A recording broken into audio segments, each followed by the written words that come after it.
నమస్కారం, city news కి స్వాగతం. గత సంవత్సరం ఆగస్టు 1న సుప్రీంకోర్టు ఎస్సీ/ఎస్టీ వర్గీకరణ చేసుకోవచ్చని రాష్ట్ర ప్రభుత్వానికి అధికారాన్ని ఇస్తూ ఒక తీర్పుని వెలువడించింది. అందులో భాగంగా రాష్ట్ర ప్రభుత్వం ఎస్సీ వర్గీకరణ చేయాలని ఏకసభ్య కమిషన్ రాజు మిశ్రాని ఏర్పాటు చేయడం జరిగింది. ఆయన 13 జిల్లాల్లో పర్యటించి కేవలం ఎస్సీ కులంలో ఉన్న మాదిగల విన్నపాలే తీసుకుని మాలలకు అన్యాయం చేయాలని కుట్ర చేసినట్టుగా మాకు అర్థమవుతుంది. 2011 జనాభా లెక్కల ప్రకారం ఎస్సీ వర్గీకరణ చేస్తామని చేపట్టడం, మరి ఇప్పటి వరకు దళితుల్లో బిడ్డలు పుట్టలేదా, జనాభా అభివృద్ధి జరగలేదా అని ప్రశ్నిస్తున్నామని ఈ సందర్భంగా బాపట్లలోని డాక్టర్ బిఆర్ అంబేద్కర్ గారి విగ్రహం వద్ద మీడియా సమావేశం ఏర్పాటు చేయడం జరిగింది.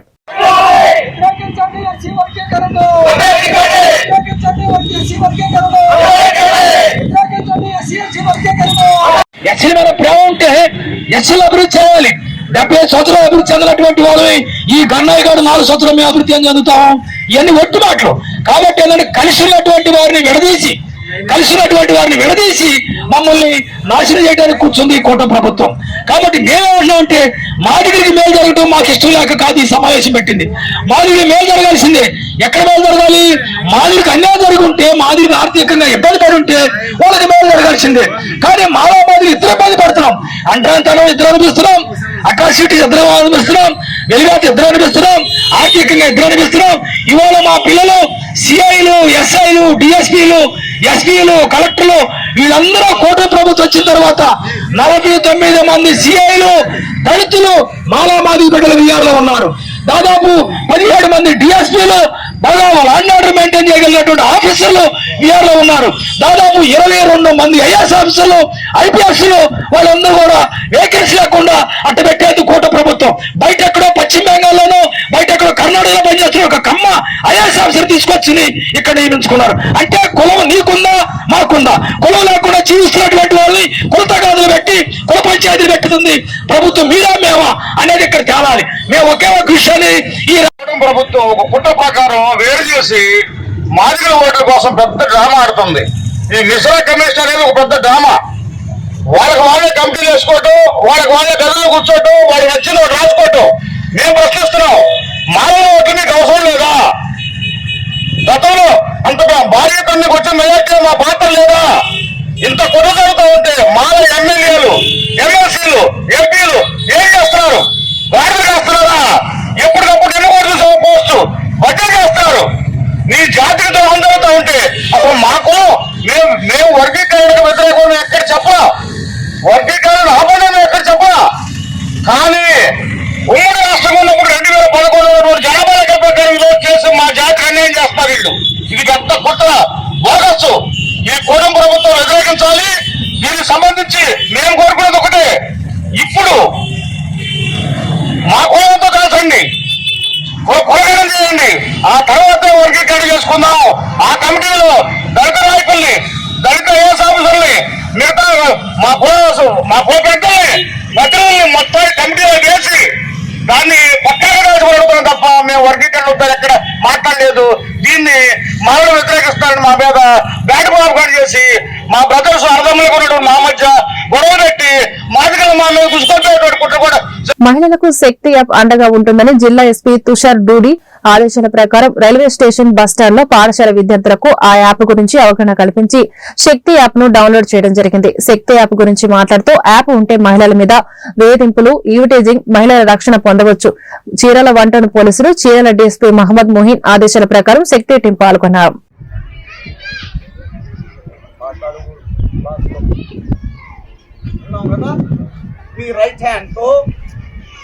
డబల్ సింగిల్ పంచ్ అంటాం. ఇది సెకండ్ వీడియో చేస్తా చూడండి. 1 అన్నప్పుడు తీసుకుంటారా, 2 అన్నప్పుడు చెస్ట్ టార్గెట్ అంతే. ఓకేనా? ఓకే, కమ్ ఆన్ హోల్డ్ అంటే ఓకే ఓకే నడు.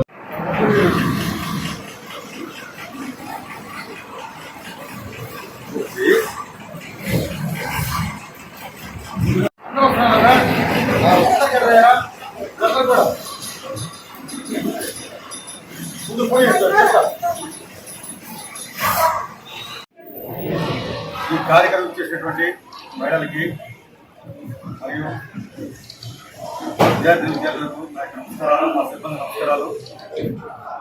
ఇది గతంలో విశాఖ ఉంది, నా స్థానం వైపు సిటీ అక్కడ వచ్చింది. ఇది మహిళలకు ఎంతో ఉపయోగపడుతుంది. మహిళల యొక్క భద్రతే వాళ్ళ క్షేమే, వాళ్ళ యొక్క సురక్షిత, వాళ్ళ భద్రతే మా యొక్క బాధ్యత. పోలీసు వ్యవహరిస్తున్నాము. ఆ క్రమంలో ప్రోగ్రాం చేయడం జరుగుతుంది. గతంలో మీరు ఎక్కడైనా వెళ్ళినప్పుడు, ఏదైనా దూర ప్రాంతాల నుంచి ఒంటరికి వచ్చినప్పుడు మీకు మీ గమ్యస్థానం చేరాలన్నటువంటి పరిస్థితుల్లో మీరు ఏ అలాంటి సహాయం లేనప్పుడు మీరు 112 డైలాగ్ కాల్ చేస్తే ఆ డైరెక్ట్గా కంట్రోల్ రూమ్ పోతుంది. కంట్రోల్ రూమ్ నుంచి సంబంధిత స్టేషన్కి వెళ్తుంది. కంట్రోల్ రూమ్ అడుగుతారు, అమ్మ మీకు ఏ విధంగా సహాయపడగలవారమని అన్నప్పుడు మీరు కూడా చెప్తారు. దానికి చెప్పినప్పుడు మీ బాధ చెప్తారు. ఆ బాధ కంట్రోల్లో రిసీవ్ చేసుకొని మీకు దగ్గరలో ఉన్న నియరెస్ట్ స్టేషన్కి ఆ మెసేజ్ వెళ్తుంది. వెంటనే అక్కడ ఉన్నటువంటి సిబ్బంది రియాక్ట్ అయిపోయేసి మీ దగ్గర రావడం జరుగుతుంది. మిమ్మల్ని క్షేమంగా మీ గమ్యస్థానం చేరడం జరుగుతుంది. అదే కాదు, లైంగిక వేధింపులైనా, సైబర్ నేరమైనా, అదేవిధంగా ఇంటీజింగ్ అయినా, మహిళల పట్ల ఏమన్నా మీరు స్టేషన్కి వచ్చి చెప్పలేని పరిస్థితులు ఉన్నప్పుడు మీ ఫోన్లో SOS యాప్, శక్తి యాప్ డౌన్లోడ్ చేయడం జరుగుతుంది.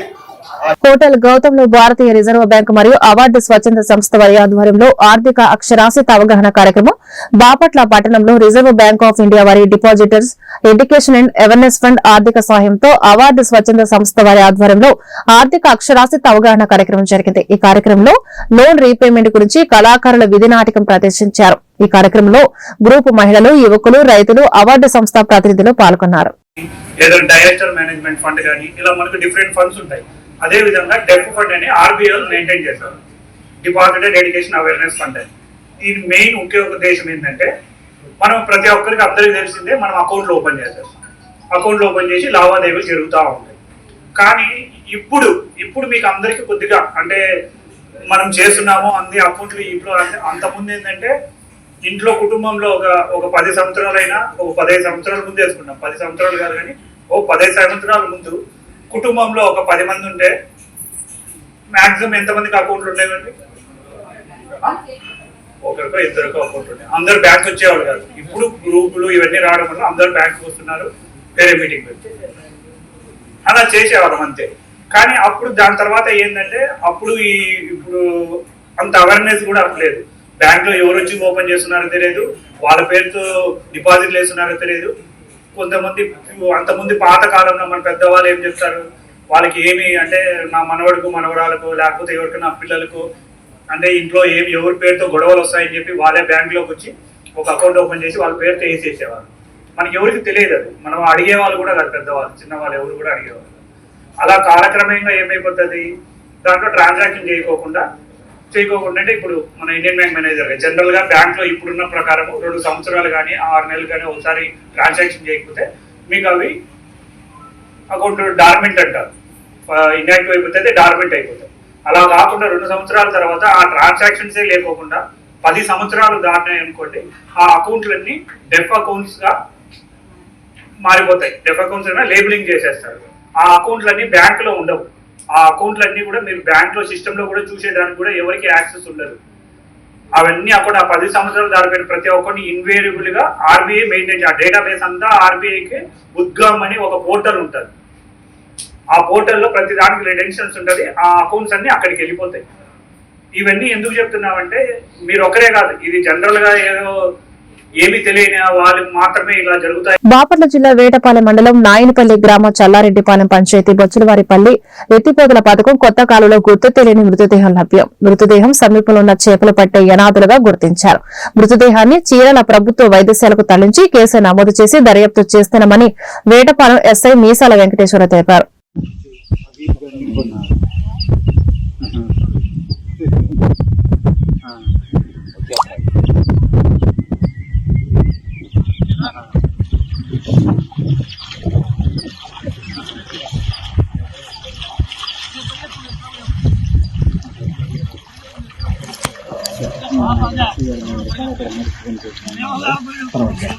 మా ఊరు పక్కల మధ్య చనిపోయాను.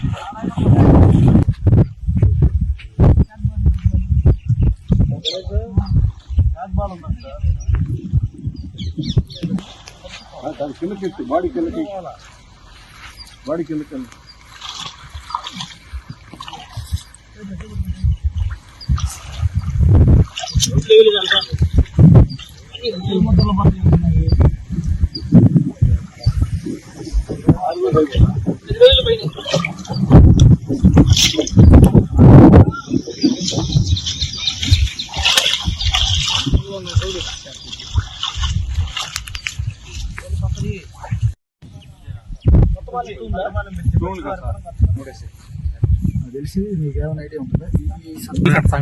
సమాజం నుంచి డ్రగ్స్ ను పూర్తిగా సర్వనాశనం చేసి యువత భవిష్యత్తుకు బంగారు బాట వేయాలని పల్నాడు జిల్లా ఎస్పీ ఎంతో ఛాలెంజ్ గా డ్రగ్స్ వ్యవహారంలో పోరాడుతున్నారని చిలకలూరిపేట అర్బన్ సీఏ రమేష్ తెలిపారు. ఈ సందర్భంగా సీఏ రమేష్ ఆధ్వర్యంలో పట్టణంలోని కళామందిర సెంటర్ లో ఉన్న ఆటో యూనియన్ నాయకులతో కలిసి డ్రగ్స్ వద్దు బ్రో అనే పోస్టర్ ని ఆవిష్కరించి డ్రగ్స్ పై ఆటో యూనియన్ నాయకులకు డ్రగ్స్ వల్ల యువత భవిష్యత్తును నాశనం చేసుకుంటుందని, డ్రగ్స్ అమ్మే చోటు ఎక్కడైనా ఉంటే అది పోలీసు వారికి తెలియజేయాలని సీఏ రమేష్ తెలిపారు.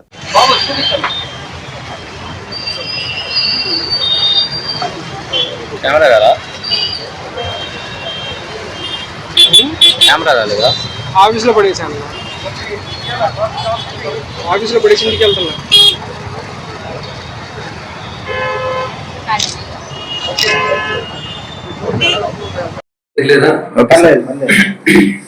Okay sir. చిలకలూరుపేట పట్టణ ప్రజలందరికీ మా చిలకలూరుపేట పట్టణ పోలీసు వారి తరఫున కొన్ని సూచనలు ఇవ్వదలుచుకున్నాం. రాష్ట్ర గవర్నమెంట్ వెరీ ప్రెస్టీజియస్గా honourable chief minister Nara Chandrababu Naidu garu Shakti యాప్ను ప్రవేశపెట్టడం జరిగింది. శక్తి యాప్ ఈరోజు మహిళల భద్రత మరియు ఆడపిల్లలు చిన్నపిల్లల యొక్క భద్రతకు సంబంధించి ప్రవేశపెట్టిన యాప్ ఇది. దీన్ని ప్రతి మహిళ కూడా, ప్రతి బాలలు కూడా, ఫోన్ ఉపయోగించే ప్రతి ఆడవారు దీన్ని డౌన్లోడ్ చేసుకుని రిజిస్టర్ కావాల్సిందిగా మేము విజ్ఞప్తి చేస్తున్నాం. చిలకలూరుపేట పట్టణంలో ఉన్న మహిళలందరికీ కూడా మేము రిక్వెస్ట్ చేస్తున్నాం, ఈ మీడియా సముఖంగా శక్తి యాప్ని, దాని యొక్క ప్రయోజనాలని అందరూ కూడా ఉపయోగించుకోవాలని కోరుకుంటున్నాం. ఈ శక్తి యాప్ యొక్క ప్రయోజనాలు, మీరు కానీ దీన్ని డౌన్లోడ్ చేసుకున్న తర్వాత ఒక SOS వస్తుంది.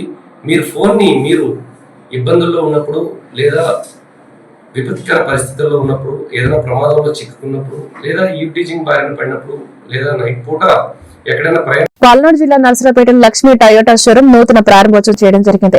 ఈ కార్యక్రమానికి ముఖ్య అతిథిగా అమూల్య హాస్పిటల్ డాక్టర్ ఆదిత్యబాబు చేతుల మీదుగా రిబ్బన్ కట్ చేసి షోరూం ను ప్రారంభించడం జరిగింది. ఈ సందర్భంగా డాక్టర్ ఆదిత్యబాబు మాట్లాడుతూ లక్ష్మీ టయోటా షోరూం పల్నాడు జిల్లా నర్సరావుపేటలో లక్ష్మీ టయోటా బ్రాంచ్ ని ప్రారంభించినందుకు షోరూం యాజమాన్యానికి అభినందనలు తెలియజేశారు. కొత్త డీలర్షిప్ తో కంపెనీ విస్తృత శ్రేణి ప్రేక్షకులను చేరుకోవాలని లక్ష్యంగా పెట్టుకుంది మరియు తద్వారా పల్నాడు ప్రాంతంలోని తన వినియోగదారులకు అత్యుత్తమ సేవలను అందించడం పట్ల టయోటా యొక్క నిబద్ధతను బలోపేతం చేయాలన్నారు. ఈ కార్యక్రమంలో టీడీపీ నాయకులు మరియు షోరూం సిబ్బంది పాల్గొన్నారు.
ఈరోజు మన నర్సరావుపేట పల్నాడు గడ్డ మీద మొదటి బ్రాంచ్ మన లక్ష్మీ టయోటా వారు ప్రారంభించడం జరుగుతుంది.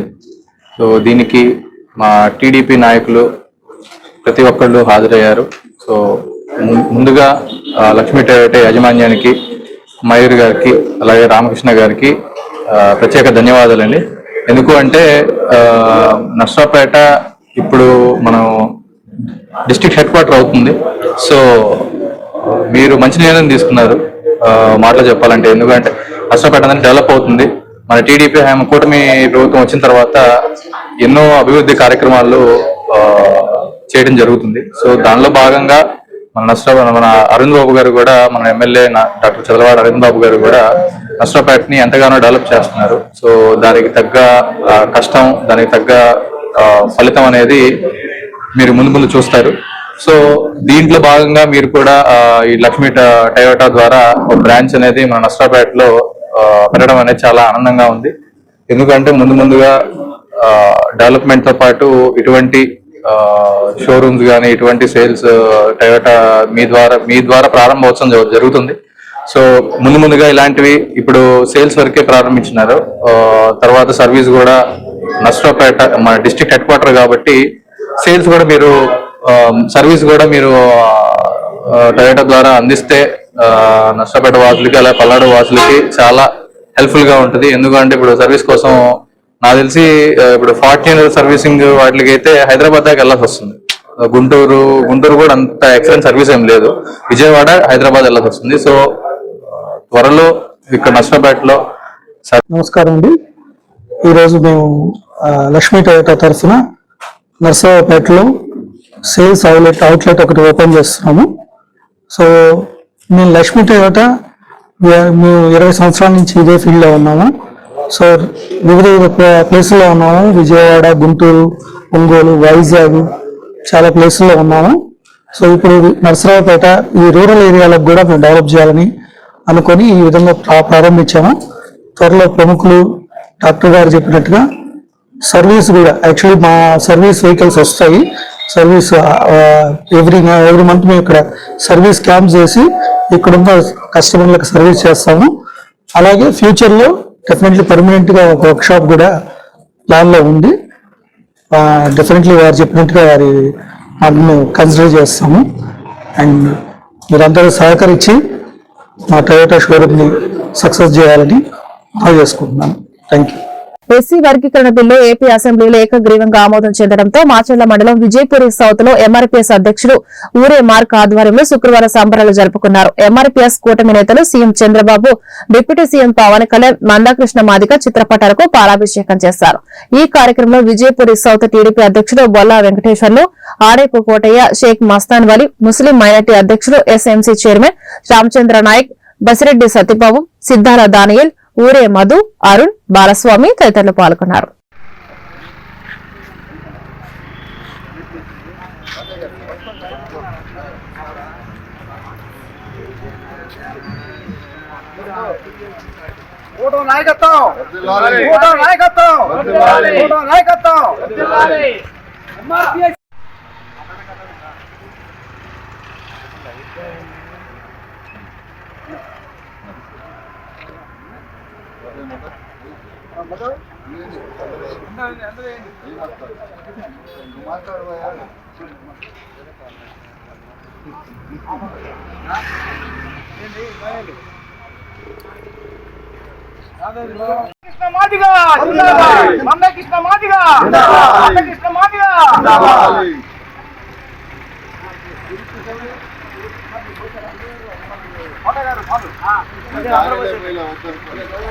మాకు సహాయ సహకారాలు అంతా జన ఆకర్షణ ఇవన్నీ చేసిన మందకృష్ణ మాణిక్ గారికి ధన్యవాదాలు తెలుపుతూ ఇదే మా వందనాలు.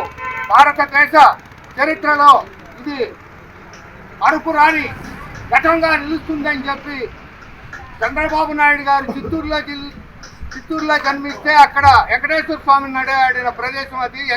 అందరూ సహకరించిన ప్రతి ఒక్కరికి కూడా పేరు పేరున శాసనసభ్యులకి, మన రాష్ట్ర ముఖ్యమంత్రి గారు నారా చంద్రబాబు నాయుడు గారికి, మన డిప్యూటీ సీఎం పవన్ కళ్యాణ్ గారికి, దీనికి సహకరించిన ప్రతి గ్రామం నుంచి ఎస్సీ వర్గీకరణ కోసం పోరాడిన మాదిగలకు అందరికీ ముఖ్యంగా అవార్డుగ్రహీత జాతిపిత మహుడిగా గ్రహించినటువంటి మన మందాకృష్ణ మాదిక్ గారు గత 30 ఏళ్ల నుంచి ఈ ఎస్సీ వర్గీకరణకి పోరాటాన్ని ముందుకు తీసుకొస్తూ ఈ యొక్క ఏదైతే పార్లమెంట్లో కూడా ఆమోదం పొందిన దానికి కూడా అనేక అడ్డంకులు వచ్చినప్పటికీ కూడా దాన్ని ఎదిరించి పోరాడి ఈ యొక్క ఏదైతే ప్రభుత్వం ఉన్నదో టీడీపీ ప్రభుత్వం వర్గీకరణకి నడుం కట్టి వాళ్ళు ఏదైతే అసమానతలకు గురవుతున్నారో వాటన్నిటిని గమనించి ఈ యొక్క ఏబిసిడి వర్గీకరణకి ప్రోత్సహించినటువంటి ప్రతి ఒక్క పార్టీకి ఈ యొక్క ఏదైతే ఎంఆర్పిఎస్ ఉందో రుణపడి ఉంటామని, అలాగే మాదిగ నుంచి మహామాదిగ వరకు ఎదిగినటువంటి ఈ యొక్క జాతిని ప్రతి ఒక్కరు గుర్తుంచుకొని ముందుకు తీసుకొస్తున్నటువంటి ప్రతి ఒక్క ఏదైతే ఆధ్యాత్మిక గురువులు ఉన్నారో లేకపోతే ఎనలిస్ట్ ఉన్నారో వాళ్ళందరికీ కూడా కృతజ్ఞతలు తెలియజేసుకుంటున్నాం.